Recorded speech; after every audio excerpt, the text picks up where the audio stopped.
Tausch, I ask this question cautiously because I know there are people who think I have a bias against this guy. And it's not Dan Orlovsky, although I'm sure he was great. Mark Murphy, in his monthly column, basically flat out said that the Jets are going to be on Hard Knocks. Does he consider these things before he speaks or types, that maybe that's not his job to unofficially announce that sort of thing, or am I being too critical? You're being too critical. Everybody knows that the Jets are going to be the team. It was just whether or not they would be a volunteer or would they be a hostage. And I think it's probably a little bit in between. I firmly believe that the commissioner's office and the league and the owners as a whole, they use Mark as a trial balloon guy. I agree with that. I think they have him throw stuff out. And so I think they throw him a couple bones. I don't think they're mad that he put that out there.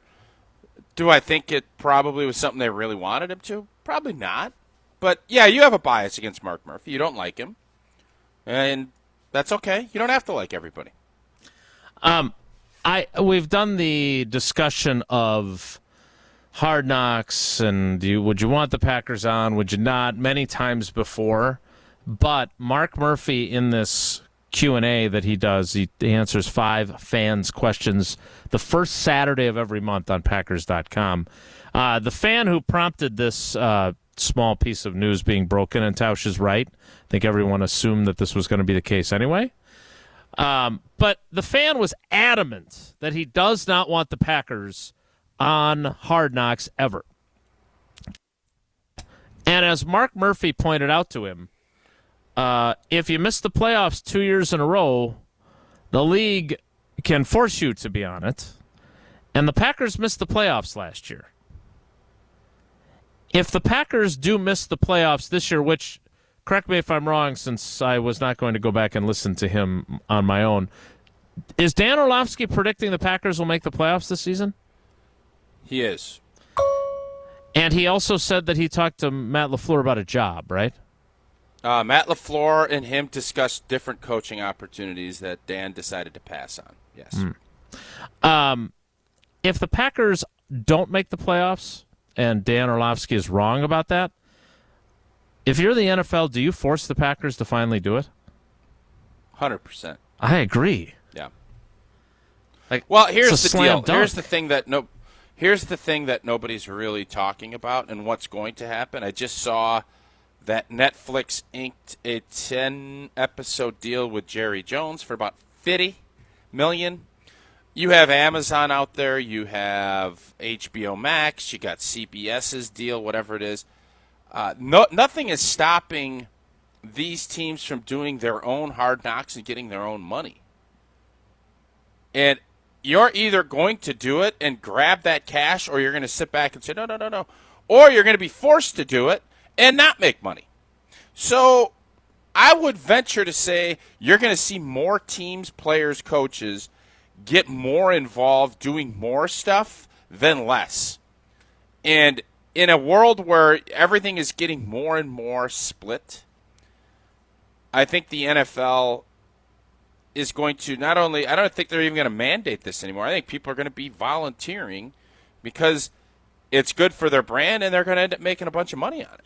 So the Packers, while they have steered off, and yes, there is negatives to this too, but when you're – do players really want to play on Thursday? No. Do coaches? No. Why do they? Big checks. That's why they're doing it. Do you really want to flex Mondays? No. Why are they doing it? Big checks.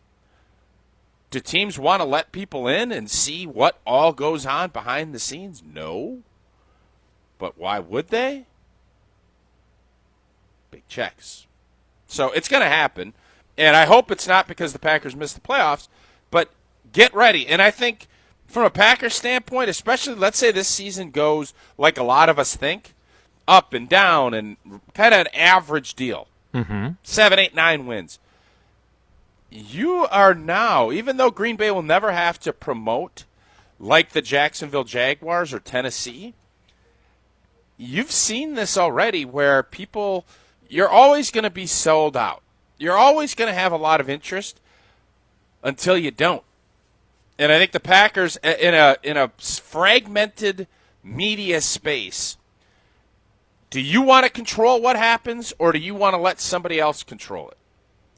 I'll be shocked if Packers.com and Giants.com and every site isn't doing something like Hard Knocks already on a daily basis to drive traffic so they can generate more and more revenue. That's what is going to happen. Whether or not the Packers are going to get on board, Packers got a lot of smart people that love making money.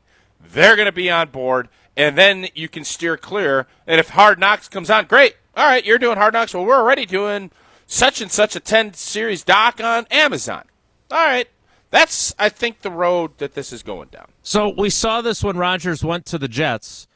They already had their own version of Hard Knocks. They were calling it like Flight 23, and he sat for some sort of interview or something when he got there. We saw that clip as well. So obviously, if they end up on Hard Knocks, that would supersede this. Since we have Hunter on the show today, and Hunter is a unabashed Cowboys fan, when was the last time the Cowboys won the Super Bowl again? That'd be the 90s. Okay, you were born for that? I graduated high school. I was. 95. Barely? Yeah. Yeah, I was barely, but I was alive. So are you, Tausch just broke, I wouldn't say he broke the news like Mark Murphy did, but this Netflix series that Jerry Jones is going to have them doing, as a fan, you're totally into this, right? I'm 100% into it, and I heard the guys on the morning show here before, I don't even know what they're calling it now, talking about this, and Freddie Coleman was very against it. I love it, especially because Jerry Jones, for all of the flack he gets, he is very okay with people being negative about the team. So you're going to get Skip Bayless talking about covering that team in the 90s for 10 episodes, and I think it's going to be amazing. And I love whenever the Cowboys are on Hard Knocks, even though teams that are on it are usually terrible the next year. But I love it. I want all of the content around my team as much as I can get. Mm-hmm. And that's what Packer fans feel, too. They do. They want to see what's going on. They want to get an understanding of why things are the way they are. And whether or not you're going to see that, that is all dependent on who is doing the production. All right, so I don't want to double down on polls necessarily. I know you love a good poll, Tausch. But I feel like every time we've pulled this kind of thing, most Packers fans have been against doing Hard Knocks. And I've never understood it. Like, I always would think that you'd want to see the stuff that's behind the scenes, whether it's Hard Knocks or whether it's some other version, but a Hard Knocks-esque series. Do fans really think it's that big of a distraction that they think it'll hurt their team's chances of winning? Like, I was surprised at how strongly this guy who submitted his statement, because it wasn't a question, begging Mark Murphy to never do Hard Knocks. I was surprised at how adamant he was, because I would think as a fan, and again, I'm not a fan, so maybe I'm not thinking about this right, you want as much insight and entertainment from your favorite team as you can possibly get. Why am I wrong about that? From a fan standpoint, that's exactly what you should want. Now, if fans can be conditioned to think that will limit their ability to win, and that's been proven to not be the case. People are in the spotlight regardless. You're not giving away trade secrets. So I think that's why fans look at it and say, nah, maybe it's best not. Players, coaches, personnel folks totally understand why they don't want to do it. You don't want how many people really, outside of influencers, want cameras on them 24/7? I don't. Right. I know you don't. We're on air now. We're a TV show. We are. Whether or not we wanted to or not, that's a different story. But now that we're doing it, I'm fine. I feel fine with it. There are, I think, it's not like there's some big advantage one way or the other, but from a fan standpoint, you need to give people content that they want, that they'll embrace and take in. And if you don't think Packers.com would have a boon if they started doing some behind-the-scenes going into team meeting rooms, people would eat it up because that's what they want. They want to feel like they're a part of the deal, good and bad. And I think it'd be really cool, and I think it's going that way. It's going to happen. It's just a matter of how long are you going to kind of push to not let it happen. And I think with Jordan Love being his first year, I would prefer not seeing it this year. Right. They're not going to be. But I think as this thing goes, regardless of what happens this season, it'll be fascinating to watch a young quarterback developing into being a star and all of those things that it entails, or a quarterback that's going to be fighting off a first-round pick next year, or a quarterback that is struggling and can't play. Any of those scenarios would be fascinating to watch from an NFL fan standpoint.